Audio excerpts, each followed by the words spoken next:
Welcome back to Grow Joyfully.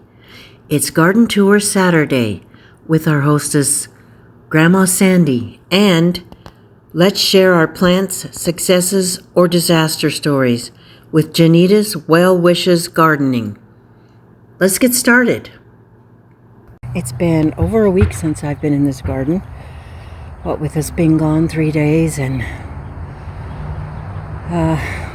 me being in the main garden, I see a lot more tomatoes that are ripening up.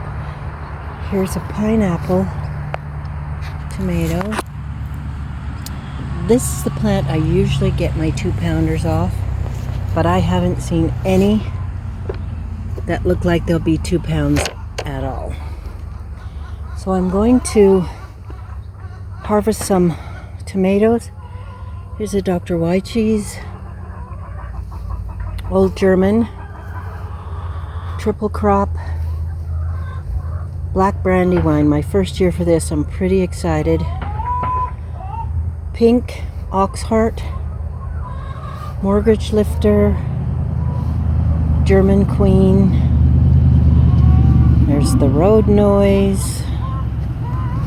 We came back Sunday, and then yesterday it was just so loud around here. I couldn't believe it. The noise you do hear over there are some roofers that are kind enough to roof the shade pavilion. So that's a good thing. German queen. This one is definitely ready and it's splitting. So I'm going to use both hands and my clippers. In just a minute I'll put you down. I still don't think these tomato plants look nearly as healthy and green and robust as last year's do. But tomatoes are tomatoes, aren't they? This Roma plant is just going to die. Here's pink brandywine. Look at these lovelies. They're growing up above the cattle panels. This one is Aunt Ruby's German green, and I've got to keep an eye on it. I have one in the house. Nope, that's not ready. You have to actually fill them because they're green when they're ripe. This is the Ananas Noir, black banana. Never grown it before, don't really know what it looks like. That might be one of my bigger tomatoes this year, but that's only about 1 pound. I've had 2.06 pounds. And they're just falling off of this delicious tomato plant. Last year, I grew them and they ended up being yellow with stripes. This year, they look more like a Paul Robeson or something. I think they're supposed to just be a bright red. We will take what we get, but I don't think this is what we bought. Lots of little orange Russelinis. What a lovely little plant. And the Amish paste, my first year for it. Super exciting. I thought we'd take a little tour first and then go back and harvest. My husband was able to mow these pathways, which I appreciate so much. Look at this little treasure. Daughter's sunflower plant has already, isn't that beautiful? That is just show worthy, I think. Very happy. And so she has, starting here, there's George the rooster, all the way down here. It's going to be quite a showstopper. Here's another one. Let's take a look at you. That's a beauty too. So on the weekly garden tour, there's also a time when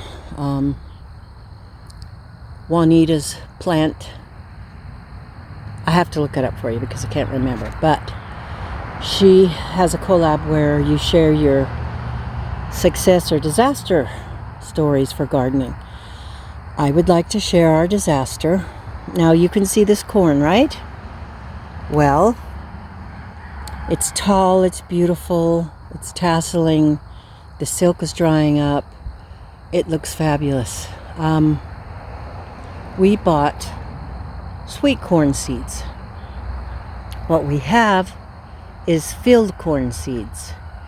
There's absolutely zero taste and goodness to this. And so this is our disaster.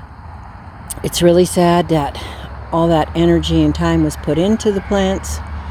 They look really great, but yet they're inedible. So I said, okay, let's not panic. Let's not tear it all down and count it a disaster. Let's just let it stay on the stalks. Let it dry up completely. And then we'll take it off and take the husks off. Let it continue to dry. Then, when we get the time, probably in the winter, we'll remove the kernels from the cobs, which is going to be a bit of a job, but we can do it. And let them dry even more and save them for either feeding to our chickens or grinding up into cornmeal. So we're going to count this as a win, but just kind of a different win. But really it's kind of our disaster story. So I just wanted to share that part with you. A lot of the things have been going well. Pest pressure hasn't been bad at all. We have got a lot of aphids on the Brussels sprouts out in the main garden, but I blasted them off with water yesterday. We'll see how long it takes them to get back on there. But I think for the most part, we would count most of the things successes. But I just wanted to throw this disaster story in with the successes, and I will put the proper channel name right here on the video and in the show notes, because my memory is not what it should be, but that's okay, right?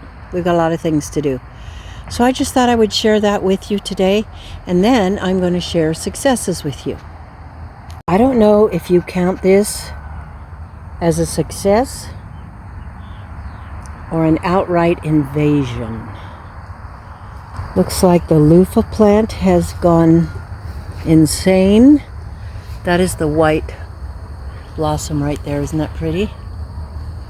Here's the Tithonia Mexican sunflower, and it's being taken over by the loofah plant. My daughter and I have not had time to get out here and control it. The garden is in its very wild, green, jungly, abundant phase right now. But it's so green and pretty. If we can manage to get in there and pick the cucumbers and keep on the lookout for maybe cantaloupes and watermelons, the pumpkins can just go crazy and be left until the season's over into October. Then we can see what we have. But look at this. It's just crazy. We at least want to calm the loofah plants down from climbing up the Tithonia, because it's a pretty plant. I don't know. With all the things that we have to do, it just may stay wild. But this is the other side of the disaster story. Here is the success story. We've got tons of tomatoes. We have watermelons and cantaloupes growing in there, pumpkins, loofahs, and who knows what all. So there's the other part of disaster, the opposite end. I believe these are our success stories, even though this one may possibly continue taking us over. Craziness. I just wanted to share the success and disaster stories with you. Everybody has them every year, both of them. When you garden, that's what you get. Some things you cannot control at all. Here's another part to the disaster story. We had this sunflower that was so heavy, we had it staked up, even with a, what are they called? T-post. The T-post is right there. And we had baling twine on it. Well, it was so heavy, and we've not had this happen before, but it was so heavy it just snapped right off. So I think you would have to count that as a little bit of a disaster story, but before that, it was definitely a beautiful success. So thanks for stopping by. Thanks for, oh, here we go. Take a look at this. Here's the other part of the success story of the melon pumpkin patch. Who knows what is lurking in there? There's something there. I don't even know what that is. Lots of weeds in between. I'd like to grow these up cattle panels next year. Here's a small pumpkin. And then here's the zucchini row that I need to go through right now and pick zucchinis. Hopefully there's not too many monsters in there. So here's the other part of the success stories for gardening. These guys in here for some reason have not been well. Their leaves are turning yellow. They've got plenty of water. So something's bugging them, literally. So you can put that on part of the disaster stories. But for the most part, I think we have success. And I'm very grateful for that. It's been a wild, difficult summer. And yet here we are. It is, if I'm right, I think it's August 20th. And the month and summer are speeding past. And we just have to ride with it because there's not a thing we can do about it. So we'll take the successes and the failures and just continue to get out into our gardens and grow them and enjoy the beautiful sunshine and the rooster in the background. The skies are clearer for whatever reason from the north, where all the fires are, where there's such a worry. I have family living up there still, and we keep in contact. But it's very difficult for them to breathe up there because they're almost surrounded on 4 sides by fires. So don't forget to keep them in your prayers. Well, you have a lovely day. Thanks for stopping by. And don't forget to please grow joyfully. We'll see you later. Just thought I'd show you this pumpkin plant that has now grown out into the tomato corridor.